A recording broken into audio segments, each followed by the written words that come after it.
주님 다시 배울 날이 날로 날로 다가와 무거운 짐 주께 맡겨 벗을 날도 멀잖네.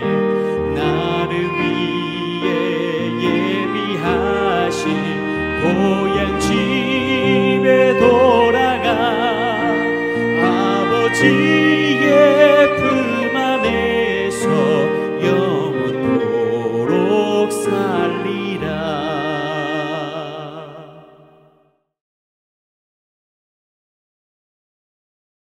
샬롬, 귀한 하루를 말씀 묵상과 기도로 시작하는 우리 모든 성도님들에게 하나님 우리 아버지와 주 예수 그리스도로부터 은혜와 평강이 충만하시기를 축복합니다. 우리 함께 살펴볼 말씀 시편 59편 8절부터 10절까지의 말씀입니다. 우리 함께 읽겠습니다. 여호와여, 주께서 그들을 비웃으시며 모든 나라들을 조롱하시리이다. 하나님은 나의 요새이시니 그의 힘으로 말미암아 내가 주를 바라리이다. 나의 하나님이 그의 인자하심으로 나를 영접하시며 하나님이 나의 원수가 보응받는 것을 내가 보게 하시리이다. 아멘. 사랑하는 성도 여러분, 인생을 살다 보면 때로는 모든 것이 무너져 내리는 것 같은 순간들이 찾아옵니다. 우리가 의지했던 것들 사라지고 안전하다고 여겼던 곳들이 위험하게 느껴질 때에 우리의 눈을 어디로 돌려야 할까요? 오늘 본문인 시편 59편 8절부터 10절의 말씀은 다윗이 생명의 위협 가운데에서도 하나님을 향한 굳건한 신뢰를 이어가고 있음을 고백하고 있습니다. 자신을 죽이려는 원수들의 계획을 알았지만 그럼에도 불구하고 자신의 다른 계획을 세우지 않고 하나님만을 신뢰하는 모습을 보여주고 있죠. 그 말씀들이 8절부터 10절까지 잘 드러났는데 우리 먼저 8절의 말씀 한번 살펴보겠습니다. 여호와여, 주께서 그들을 비웃으시며 모든 나라들을 조롱하시리이다. 아멘. 자, 8절 말씀에 이런 표현이 있습니다. 웃으시다, 그리고 조롱하시다. 자, 하나님께서 원수들의 악한 계획을 보고 웃으신다라는 것은 그들의 시도와 계획이 하나님께는 전혀 위협이 되지 않는다라는 것을 보여줍니다. 인간적인 힘과 계획이 아무리 강력해 보여도 하나님께서는 그 계획들을 초월해서 바라보고 계시죠. 인간은 자신이 모든 것을 통제하고 있다고 믿지만 하나님의 시선에서 볼 때 우리 인간은 아주 무기력한 존재들입니다. 그래서 하나님의 입장에서 이 웃음은 하나님이 그들의 악행을 두려워하거나 전혀 당황하지 않으시고 오히려 그들의 무기력함을 여실히 드러내는 표현인 것이죠. 그리고 후반부에 등장하는 이 조롱하신다라는 표현은 그들의 교만과 악한 계획이 얼마나 부질없는지를 강조합니다. 악인들이 자신의 계획을 성공할 것이라고 자만하고 하나님을 향해 도전하는 것처럼 보이지만 그들의 교만함과 자신감은 하나님 앞에서 아무런 의미가 없습니다. 하나님께서는 그들의 계획을 멸시하시고 그들이 이룬다고 생각한 모든 것들을 하나님의 심판 아래서 무너뜨릴 생각을 하고 계시는 것이죠. 이렇게 웃으시다와 조롱하신다라는 표현이 대꾸를 이루면서 하나님의 주권이 선명하게 부각됩니다. 인간의 모든 악한 시도와 교만한 계획은 하나님께서는 그저 웃으시고 조롱하실 만큼 아무런 힘을 가지지 못한다라고 말씀하시는 것이죠. 이 구절을 통해서 우리는 하나님이 얼마나 주권적인 분이시며 또 모든 역사와 사건을 초월하시는 분이심을 깨닫게 합니다. 그들의 교만한 시도가 마치 하찮은 장난처럼 보여서 아무런 두려움도 없이 조롱하실 수 있는 분, 그분이 우리의 하나님이 되신다라고 말씀이 고백하는 것이죠. 그리고 59편 9절의 말씀은 하나님을 힘과 요새로 삼아야 된다라고 고백합니다. 우리 말씀 같이 한번 읽어보겠습니다. 하나님은 나의 요새이시니 그의 힘으로 말미암아 내가 주를 바라리이다. 아멘. 다윗은 사울 왕의 지속적인 위협과 원수들의 추격 속에서 자신이 더 이상 물리적으로 피할 곳이 없다라는 사실을 알고 있었습니다. 그의 집은 더 이상 안전한 피난처가 아니었죠. 사울의 부하들이 그의 집을 포위하고 언제든지 그를 죽일 수 있는 상황에서 다윗은 이미 물리적인 피난처, 물리적인 안식처를 잃어버렸습니다. 집이라는 안정감을 주는 공간이 무너진 것은 단순히 물리적 손실뿐만 아니라 그의 마음과 영혼에도 커다란 상처와 불안을 주었다라는 것이죠. 그러나 다윗은 물리적인 안식처를 잃었을 때 오히려 낙심하거나 물러서지 않고 영적인 피난처를 더욱 깊이 의지하는 모습을 보여줍니다. 그는 하나님께서 나의 힘이십니다 라고 고백하면서 자신의 힘이 인간적인 자원이나 안전한 공간이 아닌 오직 하나님에게 있음을 선언하는 것이죠. 이 구절에서 다윗은 육체적인 보호가 아니라 영적인 보호를 하나님 앞에 구하며 그분이 모든 원수로부터 자신을 지키실 수 있는 요새다라고 확신하고 있습니다.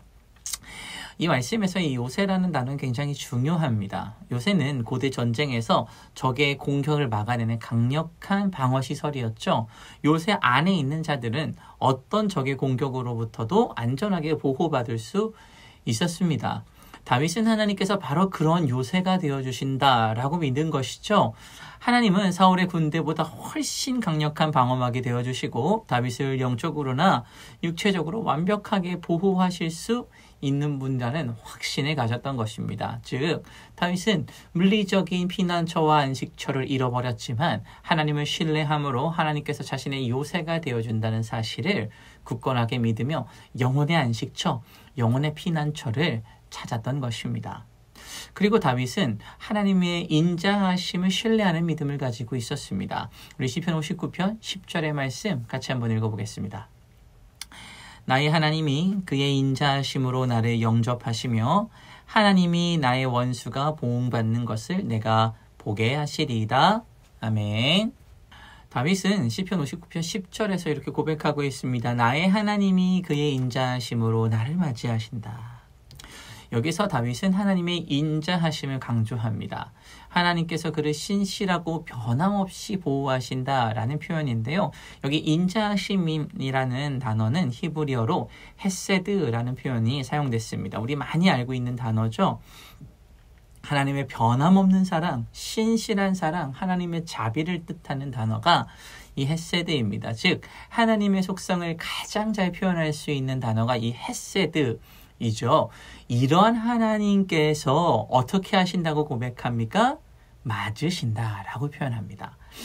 이를 맞이한다라는 것은 무엇이냐면 하나님께서 우리를 기다리고 계시다는 겁니다. 이는 다윗의 고난과 상황을 하나님께서 적극적으로 도우실 준비가 되어 있다라는 것을 상징하는 것이죠.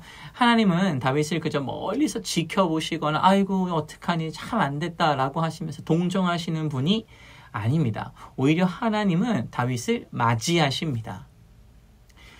물리적인 안식처를 잃은 다윗, 요새가 되어주시는 하나님께서 그를 맞이하시는 것이죠. 그를 향한 구원의 계획을 이미 세우시고 그 계획을 이루기 위해서 다윗을 직접 돕고 계신다는 것을 보여주는 것입니다. 이 말씀을 통해서 하나님께서 다윗에게 어떤 계획을 가지고 계시고 그를 어떻게 구원하실지를 하나님 보여주고 계시는 것이죠. 이 하나님의 맞으심은 우리가 겪는 고난을 외면하지 않으시는 하나님의 능동적인 사랑과 도움을 표현합니다. 하나님께서는 우리가 겪는 모든 어려움 속에서 우리를 적극적으로 도우시고 우리를 맞아들이셔서 그분의 보호 속에서 우리를 두시지요. 또한 그분은 그분의 때에 우리에게 구원의 결말을 보게 하실 것입니다. 이것이 하나님의 계획입니다. 우리가 인생을 살아가면서 피난처라고 여길 만한 것들, 안식처라고 여길 만한 것들이 있을 수 있습니다. 그러나 때론 그런 것들이 하나님의 은혜 안에서 하나님의 계획 안에서 혹은 나의 상황과 환경에 따라서 사라지는 순간들도 찾아온다는 것이죠. 그러나 그때 우리 하나님께서 우리를 그냥 놔두시지 않으시고 우리를 하나님의 요새로 하나님의 안식처로 우리를 맞이하십니다. 우리를 초청하시는 것이죠. 사랑하는 성도 여러분, 다윗이 겪었던 고난 속에서 그는 하나님을 자신의 힘과 요새로 신뢰하며 하나님의 구원을 확신했습니다. 오늘 우리도 다윗처럼 고난과 위기 속에서 하나님을 신뢰할 수 있어야 합니다. 악인들이 아무리 강력하게 보일지라도 하나님께서는 그들의 교만함을 조롱하시며 하나님의 때에 그들을 심판하실 수 있는 분이라는 사실을 신뢰해야 하는 것이죠. 우리는 우리의 힘으로 이 세상을 살아갈 수 없습니다. 우리의 진정한 힘은 오직 하나님께 있습니다. 그분을 우리의 요새로 삼고 우리의 피난처로 우리의 안식처로 삼고 하나님의 인자하심, 하나님의 그 헷세들을 신뢰하는 믿음으로 나아가기를 축복합니다. 그때 오늘 이 아침 우리 하나님께서 우리를 보호하시고 그분의 구원을 이루어 가실 줄로 믿습니다. 아멘. 우리 함께 기도하겠습니다. 하나님 아버지 감사합니다. 다윗이 고난 가운데에서도 하나님을 자신의 힘과 요새로 삼았듯이 우리 역시 하나님만을 의지할 수 있는 믿음을 허락하여 주시옵소서. 우리의 힘이 부족할 때, 우리의 능력이 우리를 보호하지 못할 때, 원수의 악한 계획이 우리 앞에 있을 때에 우리의 피난처와 안식처가 사라지고 내게 남은 것이 아무것도 없을 때 그때에 우리 하나님께서 나의 요새가 되어주시고 나의 피난처가 되어주시고 나의 안식처가 되어주실 줄로 믿습니다. 하나님의 인자하심으로 우리를 맞아주시고 구원하는 손길을 오늘 아침 우리가 경험하게 하여 주시옵소서. 감사드리며 예수님의 이름으로 기도합니다. 아멘. 오늘 함께 기도할 도구기도 제목은 교구와 섬김이들을 위해서 기도하겠습니다. 각 교구의 식구들이 말씀으로 건강하게 세워져 초대교회의 섬김과 사랑의 모범을 나타내며 여러 이유로 낙심해 있는 식구들을 항상 기도하며 그들을 향한 위로와 격려를 통해 회복되는 모든 교구 될 수 있도록 우리 함께 기도하겠습니다. 두 번째로 교구장, 교구총무, 선임권사를 위해 기도하겠습니다. 교구장을 비롯해 교구총무와 선임권사 모두가 서로 협력하여 교구 식구들을 섬기고 돌보는 일에 최선을 다하며 식구들의 형편을 부지런히 살피는 데 부족함이 없도록 건강과 물질의 은혜를 더하시고 즐거운 마음으로 연약한 자들에게 긍휼을 베풀며 교구 식구들을 잘 섬길 수 있도록 우리 함께 기도하겠습니다.